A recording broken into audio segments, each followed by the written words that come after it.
अजीब बात लगती है कि बिला वजह अमेरिकन से एहतजाज कर दिया जाए। उन्होंने किया भी कुछ नहीं, एक उन्होंने कुछ वैसी बात कही थी और उस पर हुकूमत एहतजाज कर दे, और बिला वजह एहतजाज कर दिया। हुकूमत ने समझ नहीं आई, हुकूमत को सिर्फ पॉलिटिकल पॉइंट स्कोरिंग के लिए आपके ख्याल से इसलिए हुकूमत ने एहतजाज कर दिया क्योंकि डोनाल्ड लू जिसका नाम इमरान खान साहब ने ले दिया है, अब ज़ाहिर चीज़ें आगे बढ़ेगी तो और आएगा, उससे वो भारत के दौरे पर है, उससे वहां पर सवाल किया जाता है, स्पेसिफिक उससे ये सवाल किया जाता है कि ji Imran Khan prime minister of Pakistan आप पर इल्जाम लगा रहा है कि आपने ये कहा कि अगर इमरान खान ये तहरीक अदम इत्तेमाद अगर ये कामयाब हो गई तो फिर इसके नुकसानात हो, अगर ये नाकाम हुई यानी इमरान खान ही वज़ीर-ए-आज़म रहा, तहरीक अदम इत्तेमाद नाकाम हो गई, इमरान खान वज़ीर-ए-आज़म रहा तो इसके नुकसानात होंगे, और अगर ये कामयाब हो जाती है और इमरान खान वज़ीर-ए-आज़म नहीं रहता तो फिर आपकी गलतियां माफ़ कर दी जाएंगी पाकिस्तान की। तो ये वो कह रहा है।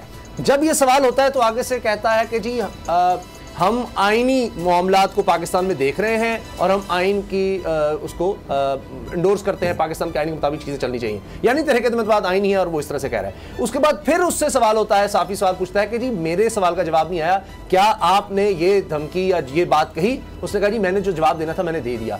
अब वो डिनाई नहीं कर रहा, अमेरिका की तरफ से कोई डिनाइल इसका नहीं आ रहा, लेकिन हम ये साबित करना चाह रहे हैं कि अमेरिका बहादुर बहुत अच्छा है, वो सच बोलता है, हमारी जो गवर्नमेंट है वो झूठ बोलती है। अब उसके पुराने बयानात भी चल रहे हैं जो बाइडन के, सबके सामने है, वो बता रहा है कि मैंने किस तरह से हमने रजीम चेंज करनी है तैयब एर्दोगान के खिलाफ, वो पूरा प्लान बता रहा है, उसकी वीडियोस आ चुकी हैं। वेनेजुएला में हमने देख लिया, उसने रजीम चेंज की कोशिश की। तारीख गवाह है कि अमेरिका मानता है कि मैं रजीम चेंज करता हूँ, कोशिशें करता हूँ, मुख्तलिफ ममालिक में करते रहे हैं और कामयाब भी होते रहे, नाकाम भी होते रहे हैं। लेकिन हम ये कहते हैं कि नहीं, अमेरिका ऐसा नहीं है, अमेरिका झूठा नहीं है। अमेरिका जो है वो मतलब सीरिया में जो कर दिया, उसने इराक में जो कर दिया, वेपन मास डिस्ट्रक्शन का दुनिया के सबसे बड़े झूठ बोल दिए कि नहीं अमेरिका सच्चा है, पाकिस्तानी गवर्नमेंट झूठी है कि जी हमारे यहाँ उनको रजीम चेंज करने की क्या जरूरत है, इमरान खान की हैसियत क्या है, उसकी क्या इतनी औकात है कि जी अमेरिका जो है उसको बदलना चाहेगा, क्यों करना चाहेगा। सारा अब मसला उस पर आ चुका है। तो हम क्यों अमेरिका बच्चा है, वो चूसनी पीता है और वो उनका अपने बंदे को, अपने सिटीजन सेक्रेटरी को कहता है कि जाके एम्बेसडर को ये कन्वे करो कि जनाब हम आपकी हुकूमत तब्दील कर देंगे, इंसान के बच्चे बन जाओ।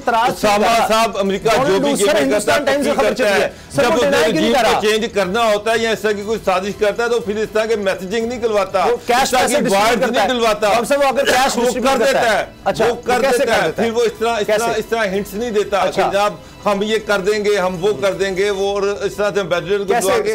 आपका क्या मतलब है? इमरान खान की गवर्नमेंट चेंज करना चाहता था, वो अदम इत्तेमाद की तहरीक लाना चाहता था, तो वो आके इतना शोर मचा के करता। नहीं, अमेरिका ने इमरान खान को पकड़ा देता। सर वो अमेरिका ने जमा करवानी है, उसामा साहब वो कैसे करेगा? सर आप मुझे समझाएं, अमेरिका ने रजीम चेंज कई मुल्कों में की है, वो खतरा लेगा हुकूमत को, वो कैसे ये खतरा आ रहा है, ये प्राइम मिनिस्टर साहब सारे पाकिस्तान को बता दे कि हम और कैसे करेगा? कैसे करेगा? अगर उसने अदम इत्तेमाद लानी है तो वो अपोजिशन से खामोशी से करे, वो क्यों इस तरह की मैसेजिंग करेगा? उसको क्या जरूरत है इस तरह की मैसेजिंग करने की? खामोशी खुद उन्होंने बात दिलवाई है। अच्छा मुझे एक बात बताएं, यही जो दो लफ्ज बोलने वो जनाब, सर एक मिनट, वो जनाब 15 मार्च को एम्बेसी में गेस्ट थे, 16 मार्च को आपका एम्बेसडर जो है वो उसका ट्वीट डाल रहा है, उसकी तारीफें कर रहा है। मुझे एक बात बताएं, पहले वो आपको गालियां दे रहा है, वो ये कह रहा है कि ना मैं आपकी गवर्नमेंट करवा दूंगा, फिर आप उसको एम्बेसी में इनवाइट कर रहे हैं, उससे वहां पर तकरीर करवा रहे हैं, अगले दिन उसका ट्वीट करवा रहे हैं। उस वक्त तक आपने प्राइम मिनिस्टर को खत लिख दिया हुआ था। उसामा साहब, ये डिप्लोमेटिक नॉर्म्स इस तरह नहीं होती कि एक तरफ आपको वो गालियां दे रहा है, दूसरा आप उसको एम्बेसी में इनवाइट निकाल देना चाहिए था सर, मुल्क से, उसको मुल्क से निकाल देना चाहिए, प्रोटेस्ट उसी वक्त करना चाहिए था ताकि ये लोग सारे उस वक्त लगे। ब्रेक के बाद मुझे एक बात बताएं, 7 मार्च को खत आता है, 27 मार्च को खान साहब कहते हैं मैं आपको एक सरप्राइज दूंगा, और सरप्राइज वो खत होता है। 20 दिन उस पर काम होता रहा। आपने झूठा है, सबने कहा इमरान खान, सर आपने डिप्लोमेटिकली कहीं टेकअप ही नहीं किया, आपने नेशनल सिक्योरिटी काउंसिल की मीटिंग ही नहीं बुलाई, आप उसको पार्टी के एक मीटिंग में लहरा रही है तो आप कह रहे हैं कि उसकी कोई हैसियत नहीं है। नेशनल सिक्योरिटी काउंसिल की मीटिंग बाद में की गई, अब प्लानिंग पता चलती है, अब पता चलती कि नेशनल सिक्योरिटी काउंसिल की मीटिंग क्यों की गई, क्योंकि इसलिए की गई कि अपना केस मजबूत करना था, असेंबली में ये रूलिंग दिलवानी थी। अब ये सारे दौर से निटिड हुए हैं, मिले हुए हैं, उससे पता चलता है कि ये जो 2 नवंबर की गई है ये हुकूमत की तरफ से भी तो सकता है अमेरिका को और उनके हवारियों को फंसाने के लिए किया गया हो, कि हमें सब पता लग गया, इमरान खान कह रहा था कि मेरे हाथ में इनकी गर्दन आ गई है, उन्होंने कहा कि देखो अब क्या होता है, मैं अल्लाह का शुक्र अदा कर रहा हूँ। तो वो उस वक्त से खेल रहे हो कि मुझे पता था, 7 मार्च को ही पता था, फिर 8 मार्च को आई वो खामोश रहे, फिर सारे लोग मिलते रहे खामोश रहे, फिर ज़मीर जागते रहे, इमरान खान खामोश रहे, जब कुछ होता रहा वो खामोश रहे। अच्छा सर, गुलाम रज़ा साहब आज अलीम खान ने क्लियर कर दी है वो सर, वो अपनी सारी प्रॉपर्टी वाइट करना चाह रहे थे। जी जी देखिए, जो अल्लाह करीम ने ये जगह हमें लोगों को दी हैं जहाँ पे बैठ के हम अपनी अपनी बात बोलते हैं, जी इसका हमने अपने रब को भी जवाब देना है। सही। ये जो बातें अगर हम कुछ रेटिंग के लिए, कुछ अपनी एक दूध के कतरे के लिए किसी की बकरी ज़िबा कर दें तो लोगों को गलत हम गाइड कर दें, तो इसका जवाब अल्लाह करीम के हुजूर भी हमें देना है। यहाँ थोड़ा सा जिक्र मैं करूँगा, यहाँ हमने 25 साल जंग लड़ी है रशिया के ख़िलाफ़ अफ़गानिस्तान में।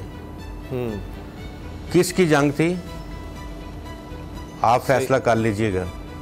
उसके बाद हम 20 साल हो गए, 22 साल हम जंग लड़ रहे हैं दहशतगर्दी के ख़िलाफ़। और किसकी जंग थी, कौन छोड़ के गया था, अल्लाह बेहतर जानता है, आप भी जानते होंगे, आप पढ़े लिखे हैं।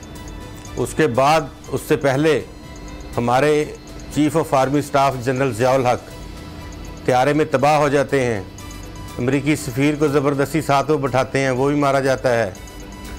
और तहकीकात होती हैं, जाएँ ज़रा एजाज़ुल हक साहब से पूछें कि उसके वालिद को किसने मारा था और उस वक्त चीफ ऑफ आर्मी स्टाफ कौन बने थे, क्या किसी ने कर लिया उनका।